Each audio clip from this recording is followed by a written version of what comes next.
Alright, ladies and gentlemen, there's been a lot of discussion about who and what started and who was the epicenter of the coup against Donald Trump. People talk about Brennan, people talk about Comey's FBI,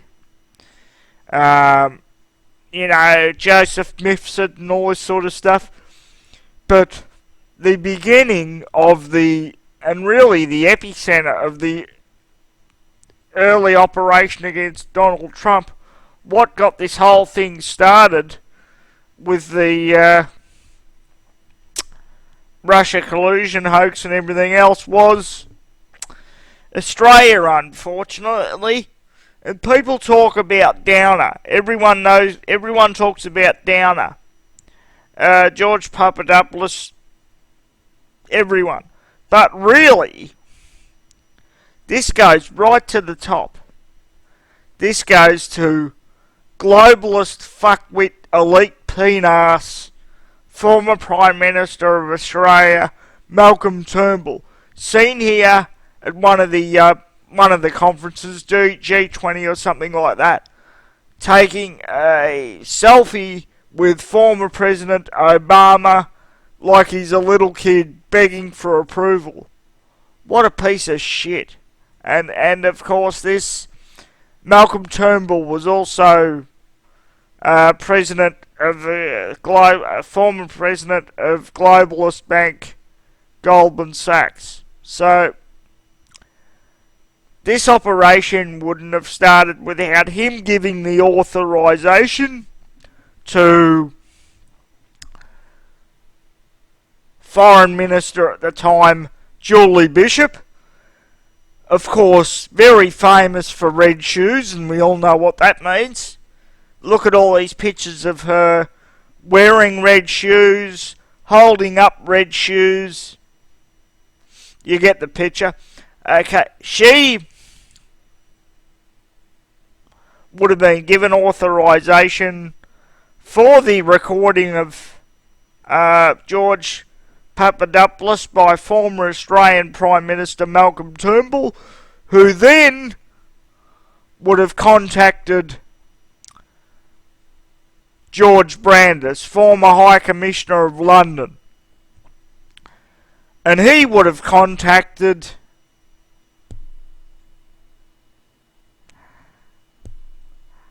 Alexander Downer for the operation.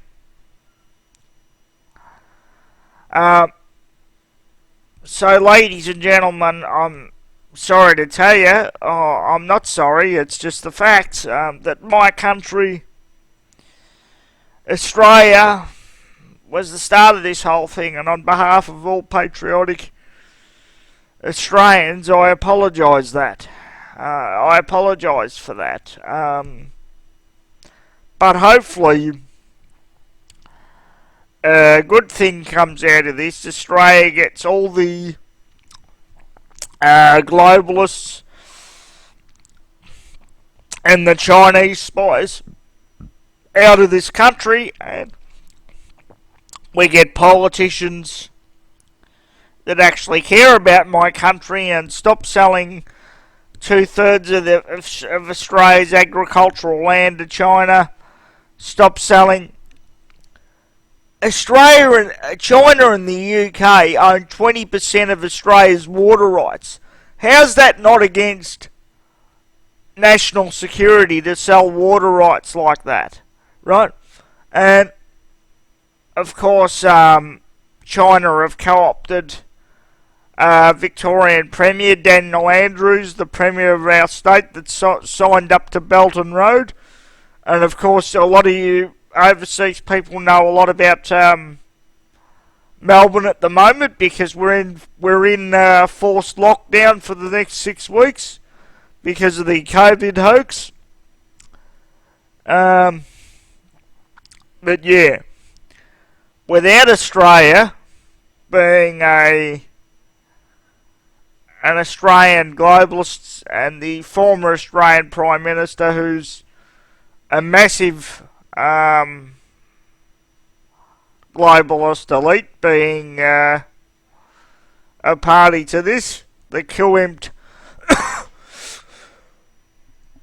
excuse me, the coup attempt against Donald Trump and America would not have started. Australia was a very important linchpin in this whole thing, and that is why they're resisting giving over Alexandria at this stage, and the UK are resisting. But according to George Papadopoulos, Italy have given over Mifsud, who has all the details, so Australia will eventually have to give down or up. And I cannot wait until that happens. Alright. Another thing I have to discuss. Yes, China was the tool for the release of the coronavirus, but they weren't alone in this, as I'm sure many of my subscribers know. They were backed by deep staters in the US, such as Dr. Fauci and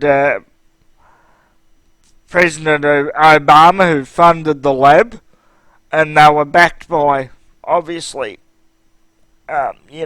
CIA, Brennan deep staters and everything like that. In my opinion, the coronavirus would have been released at around the same time period, regardless of whether Trump won or regardless of whether Hillary won. Hillary wins, the coronavirus